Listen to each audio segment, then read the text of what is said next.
Hello viewers, welcome to கனியின் வீடு. இன்றைக்கி நம்ம சேனலில் பார்க்க போகிற ரெசிபி உப்பு பருப்பு. 1 கப் துவரம் பருப்பை கழுவிட்டு குக்கரில் சேர்த்திக்கோங்க. ஒரு மீடியம் சைஸ் தக்காளி ஒன்று கட் பண்ணி சேர்த்திக்கோங்க. 3 பல் பூண்டு சேர்த்திக்கோங்க. கொஞ்சமாக மஞ்சள் தூள் சேர்த்திக்கோங்க. ஒரு ஸ்பூன் அளவுக்கு விளக்கெண்ணெய் சேர்த்துக்கோங்க.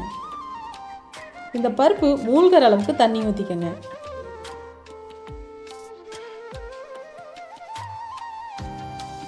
குக்கர் மூடி போட்டு 2 விசில் விட்டு எடுத்துக்கலாம்.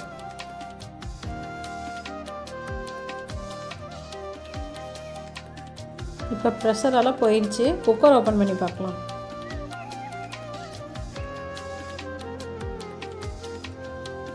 பருப்பு நல்லா வெந்திருக்கு. அதிகமாக விசில் விட்டால் பருப்பு ரொம்பவும் வெந்து போய் வலுவலுப்பாக இருக்கும். அளவாக 2 விசில் விட்டு எடுத்துக்கோங்க. அப்போ தான் டேஸ்ட் நல்லாயிருக்கும். ஒரு கடாயில் 2 ஸ்பூன் எண்ணெய் ஊற்றிக்கோங்க. எண்ணெய் காஞ்சதும் 1/2 ஸ்பூன் சீரகம் சேர்த்திக்கோங்க. சீரகம் நல்லா பொரியணும்.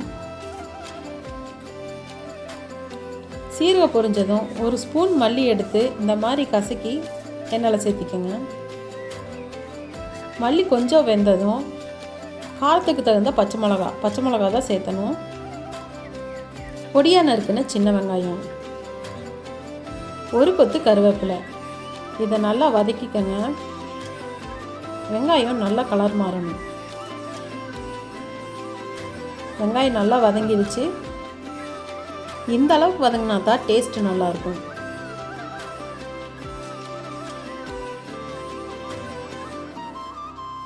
இதில் கொஞ்சமாக பெருங்காயத்தூள் சேர்த்திக்கலாம். ஒரு டைம் மிக்ஸ் பண்ணி விட்டுக்கோங்க.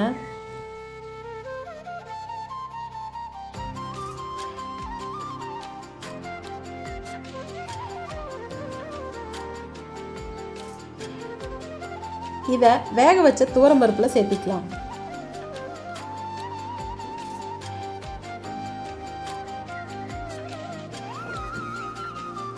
பருப்புக்கு தேவையான அளவு உப்பு சேர்த்திக்கலாம்.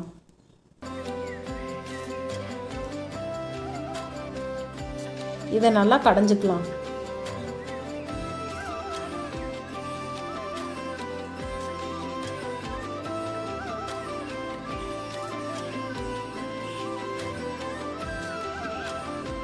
பருப்பு கடைஞ்சாச்சு. டக்குன்னு இந்த ரெசிபியை செஞ்சிடலாம். கடைசியாக மல்லி இலையை தூவிக்கோங்க. அவ்வளவுதான், சுவையான உப்பு பருப்பு ரெடி. நீங்களும் இந்த ரெசிபியை ட்ரை பண்ணி பார்த்துட்டு எப்படி இருக்குன்னு கமெண்ட்டில் சொல்லுங்கள். உங்களுக்கு இந்த வீடியோ பிடிச்சிருந்தா லைக் பண்ணுங்கள், ஷேர் பண்ணுங்கள். மறக்காமல் நம்ம சேனலை சப்ஸ்கிரைப் பண்ணிக்கோங்க. தேங்க்ஸ் ஃபார் வாட்சிங்.